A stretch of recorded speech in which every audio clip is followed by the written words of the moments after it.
Daniel, I want to get your thoughts. Yeah, I'll get two guys in here real quick. For me, there's a lot of position we can talk about. We can talk about, some of these corners, wide receivers. For me, it really is edge rusher.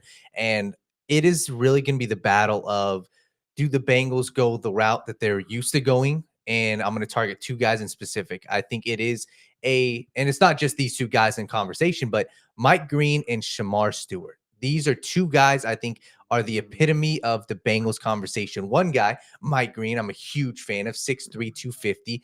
This dude is a pure pass rusher. We talk about swim moves. We talk about bend around the edge. We talk about a dude who led the nation in sacks. We talk about a dude who's just got the full package when it comes to a pass rusher. And he's strong in the run game, but specifically, you're getting the flats in the pass rush. Or Shamar Stewart. And that's, we're talking 6'6", 280 pounds, a guy who is a bulldozer in the run game, a guy who's got the length, who's got the size, but didn't necessarily, put it all together when it came to, a pure pass rusher. So for me, that's what I saw, not just in the Senior Bowl, but those are the two guys everybody's talking about, Mike Green and Shamar Stewart. And I think that's where the Bengals conversation really should start is, hey, are we going to go with a pure pass rusher, James Pierce, Mike Green, or are we going to go our typical way, a guy who can play 3 downs, but, and it's got the size, but hasn't, really refined his pass rush. So that's kind of where the conversation starts.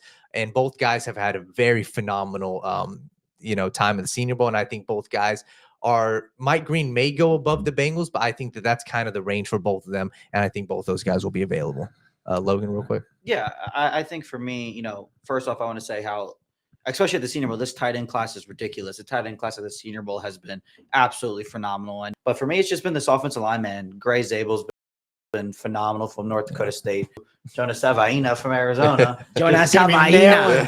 Jonas Savaina. Right? Just two guys that have moved around, that have played a bunch of different positions, working inside a guard now, and then just playing really good football. And I think we all know the importance of the guard position for the Cincinnati Bengals. Will it be one they address in the draft? Who knows? Hell no. But they're very, very, very good football players. And where would they be available? Would you say? Are they round 1 or round 2 guys? They're round 2 guys for me. I mean, they're guards to me that have tackle experience, can even play a little bit of center. But just 2 guys that have very high upsides at guards that I would love in round 2. Man, listen. No, you know what? You didn't go, right? You didn't. For draft prospects, circle back. Hit me in a week or two. I just got one guy that's on the tip of my tongue right now. Is a player that everybody loves, and that's Green. Mike Green is an absolute beast, and when I look for a pass rusher, I want somebody with an unstoppable motor, a guy that's just consistent, guy wrecking, absolute, being a complete game wrecker. He's a guy that me and Daniel started watching a few weeks back, and actually Daniel actually put me on him a little bit. The one, I guess, knock on him, if there's anything, is obviously I think he had a little bit of some character concerns, right? And transfer, but it seems like he's done a good job of rebuilding himself. And you got to ask, are the Bengals on a spot to take a chance on a player that may have some questions about him? But I think if we're talking about production, I think the production has been off the charts for Mike Green, and I think the guy is gonna. I actually think he's gonna wind up playing him, performing so well via his pro day, obviously at the Senior Bowl, at the combine. I think he's gonna wind up playing into a top 12 pick personally, and I think we're gonna be talking about the Bengals potentially having to trade up for this guy. And it's crazy.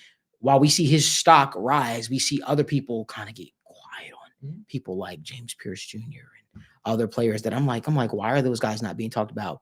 So even how they were talking. You see the about, Drazon Newton effect of like, oh, here comes Byron Murphy with a super awesome combine, and now suddenly Drazon Newton's falling maybe a little bit farther than he should. And like, okay, I saw one mock draft the other day that James Pierce Jr. going to the last pick to the Kansas City Chiefs. He won't make it that far. We'll get into that later. Yeah. Same thing with Michael Williams. That's the thing. I don't think the Bengals should, even as much as I like Mike Green, I think it would be a failure to go out. I mean, maybe they do it, but there's so many edge rushers in this that I would really struggle to see them they should trade up, because if a guy like Mike Green goes top 10, then you're going to get one of the James Pierce, Michael Williams, Shamar Stewart's there available at 17.